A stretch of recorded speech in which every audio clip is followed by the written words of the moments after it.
जय हिंद। चलिए शुरू करते हैं। ये है हमारा साइंस का दूसरा सेट। पहले हम लोग डिस्कस कर चुके हैं 20 क्वेश्चन। जो नहीं देखें वो उनको देख लेंगे। चलिए स्टार्ट करते हैं। तो आज का पहला क्वेश्चन है, यदि आपतित किरण दर्पण के साथ 30 डिग्री का कोण बनाती है तो परावर्तन कोण के साथ कितने डिग्री का कोण बनाएगी। तो 60 डिग्री का कोण बनाएगी। देखिए कैसे, क्योंकि ये बोल रहा है आपतित किरण दर्पण के साथ, ये 30 डिग्री बना रहा है। यहाँ से अभिलंब से ये 90 डिग्री होगा, तो ये बचा हुआ जो है वो 60 डिग्री होगा। यानी आपतन कोण और परावर्तन कोण कितना डिग्री का होगा, 60 डिग्री का होगा। दूसरा क्वेश्चन देखते हैं, प्रकाश की चाल सर्वाधिक होती है किस माध्यम में तथा इसकी चाल का अध्ययन सबसे पहले किसने किया था। तो इसका आंसर है प्रकाश की चाल सर्वाधिक होती है निर्वात में। निर्वात यानी यहाँ पे कोई मीडियम ना हो, वहाँ पे प्रकाश सबसे ज़्यादा तेज़ी से चलती है और इसकी चाल जो होती है 3 गुना 10⁸ मीटर पर सेकेंड होता है। और इसकी चाल का सबसे पहले अध्ययन रोमर साहब ने किया था। रोमर एक वैज्ञानिक का नाम है। क्वेश्चन नंबर 3, प्रकाश की प्रकृति दोहरी होती है, इससे आप क्या समझते हैं। ये आपका सब्जेक्टिव में भी काम दे सकता है। तो चलिए समझते हैं, प्रकाश की प्रकृति क्या होती है। दोहरी प्रकृति। दोहरी प्रकृति कहने का मतलब है प्रकाश जो है वो कणों से मिलकर बना है, ये न्यूटन साहब का कहना था। फिर एक और वैज्ञानिक आए जिनका नाम था हाइगन्स। इन्होंने कहा कि नहीं, प्रकाश जो है वो तरंग है, प्रकाश लाइट इज़ अ वेव। तो ये हो गई यहाँ पे प्रकाश की दोहरी प्रकृति। आगे चलिए देखिए, क्वेश्चन नंबर 4 बोल रहा है हीरा में प्रकाश की चाल क्या होगी जहाँ हीरा का अपवर्तनांक 2.4 है। ऐसे क्वेश्चन पढ़ने के बाद इंसान छोड़ देता है, सोचता है कि यार बहुत ज़्यादा इसमें कॉम्प्लिकेशन है और कैलकुलेशन बहुत ज़्यादा टफ है। चलिए देखते हैं, बहुत आसान है। बस इसके लिए आपको एक फार्मूला चाहिए, V = C/μ। यहाँ पे V क्या है, माध्यम में प्रकाश की चाल, C जो है वो निर्वात यानी जहाँ पे वैक्यूम है, और म्यू जो है वो अपवर्तनांक है। चलिए लगाते हैं। यहाँ पे देखिए C का वैल्यू रखे हैं और यहाँ म्यू का वैल्यू रखे हैं। काट देंगे, 3 × 24 0.8, और यहाँ पे 10⁸ है तो यहाँ पे एक घटा देंगे तो यहाँ पे होगा 100 × 10⁻7 और नीचे 0.8। जब इसको काटेंगे तो यहाँ पे आंसर आएगा 12.7। तो इसका आंसर जो होगा 12.7 × 10⁻7। नेक्स्ट क्वेश्चन 5वां, यदि पानी का अपवर्तनांक 4/3 है तो पानी में प्रकाश की चाल क्या होगी। तो यहाँ पे भी सेम फार्मूला लगा, V = C/μ। C यहाँ पे भी है माध्यम में प्रकाश की चाल, निर्वात में प्रकाश की चाल, और म्यू जो है वो क्या है, अपवर्तनांक। यहाँ पे वैल्यू रखेंगे, प्रकाश की चाल ये है और ये है अपवर्तनांक। लगाएंगे यहाँ पे ये तो 3 ऊपर चला जाएगा यानी 9/4, और 4/9 इसको काटेंगे तो आंसर आएगा 2.25 यानी 2.25 10⁸8 मीटर पर सेकेंड। क्वेश्चन नंबर 6 देखेंगे, यदि निर्वात में प्रकाश की चाल C है तथा अपवर्तनांक 1.5 है तो माध्यम में प्रकाश की चाल क्या होगी। तो फिर से C की जगह C रखेंगे, म्यू जो दिया हुआ है 1.5 रखेंगे। जैसे इस पॉइंट को हटाएंगे तो ऊपर चला जाएगा 10। मैथ है, सॉल्व करने जानते होंगे, आशा करते हैं। 5 दूना 10 और 5 तिया 15, यानी यहाँ पे आ जाएगा 2C/3। नेक्स्ट क्वेश्चन नंबर 7, प्रतिबिंब दर्पण और लेंस में किस प्रकार का होता है। तो दर्पण में जो प्रतिबिंब बनता है वो परावर्तन से बनता है। परावर्तन जानते हैं, जब लाइट आती है और किसी सोर्स से टकरा कर वापस कुछ नियमों का पालन करते हुए लौट जाती है तो वो परावर्तन कहलाता है, और इस घटना से दर्पण में प्रतिबिंब बनते हैं। लेकिन लेंस में ऐसा नहीं होता, लेंस में अपवर्तन से बनता है। अपवर्तन क्या होता है, इसमें कोई भी मीडियम से प्रकाश जो है वो पार कर जाती है, यानी छेदते हुए पार कर जाती है। तो इस परिभाषा के साथ बनता है लेंस में। तो लेंस में अपवर्तन से प्रतिबिंब बनते हैं जबकि दर्पण में परावर्तन से। नेक्स्ट क्वेश्चन नंबर 8, प्रतिबिंब पूरा देखने के लिए दर्पण की लंबाई क्या होगी।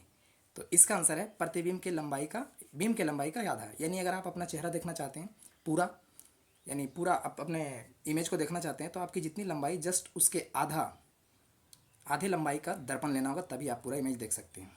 चलिए आगे बढ़ते हैं। क्वेश्चन नंबर 9, समतल दर्पण का उपयोग। समतल दर्पण का उपयोग कहाँ करते हैं, तो चेहरा देखने में करते हैं।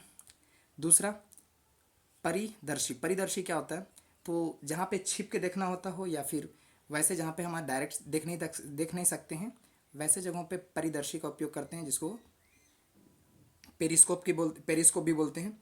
बंकर वगैरह में जब सैनिक लड़ते हैं दुश्मन से बच के अपने आप को सुरक्षित रखने के लिए इसका उपयोग करते हैं। सबमरीन वगैरह में इसका यूज होता है, या पानी के अंदर, समुद्र के अंदर सबमरीन रहते हैं तो वहाँ पे इसका उपयोग होता है। दूसरा था बहुमूर्तिदर्शी, इसको कैलिडोस्कोप कहते हैं। यहाँ पे भी हम लोग इसका यूज़ करते हैं। ये पैटर्न बनाने के लिए, नए नए डिज़ाइन बनाने के लिए इसका उपयोग किया जाता है। तो इन सभी तीनों में समतल दर्पण का उपयोग होता है। नेक्स्ट क्वेश्चन नंबर 10 देखेंगे, अवतल दर्पण का उपयोग कहाँ कहाँ होता है। तो अवतल दर्पण का उपयोग सोलर कुकर में। सोलर कुकर क्या होता है, तो ये एक बॉक्स नुमा संरचना होती है जिसमें प्रकाश आती है और अवतल दर्पण लगा होता है, इसलिए प्रकाश को एक जगह फोकस कर देता है, जिससे चीज़ें बॉयल हो जाती है, कई बार फ्राई भी हो जाती हैं। सर्च लाइट, ये स्टेज वगैरह में लगा होता है, बड़ा फोकस, जिसको हेलोजन टाइप से बोल सकते हैं। हेलोजन नहीं होता है, हेलोजन टाइप से ही एक लाइट होता है, टॉर्च के जैसा ही। फोकस इसका बहुत ज़्यादा हैवी होता है।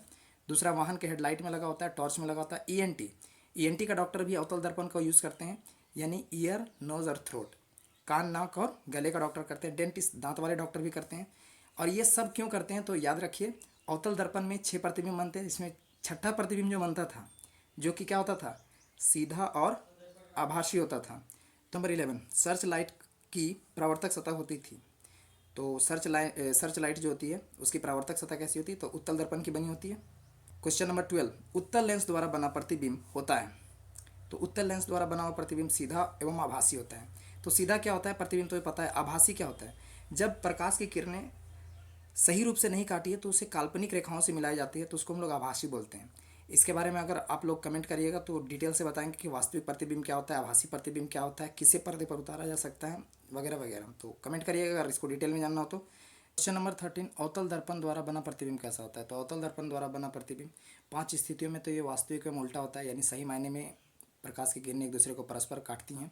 और एक में ये सीधा और आभासी प्रतिबिंब बनता है, वही पी और एफ के बीच।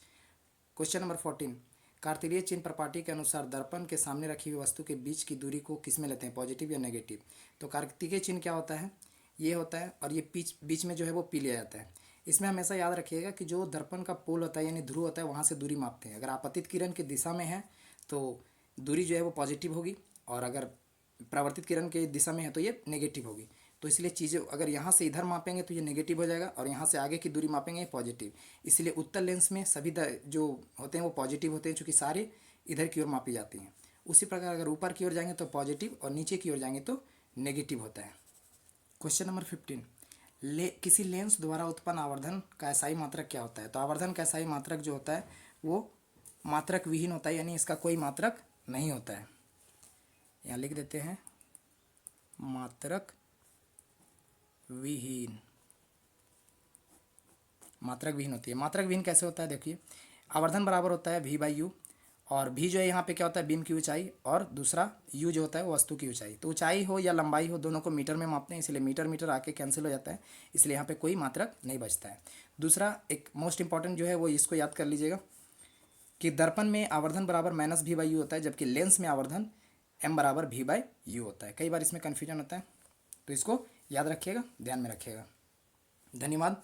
अगर आप कुछ सीख पाए तो लाइक करिए, और इस तरह का वीडियो दोबारा मिले, तुक्के से ना खोजना पड़े, इसके लिए सब्सक्राइब कर लीजिए, और कमेंट करिएगा कि आप डिटेल वीडियो चाहते या नहीं। जय हिंद।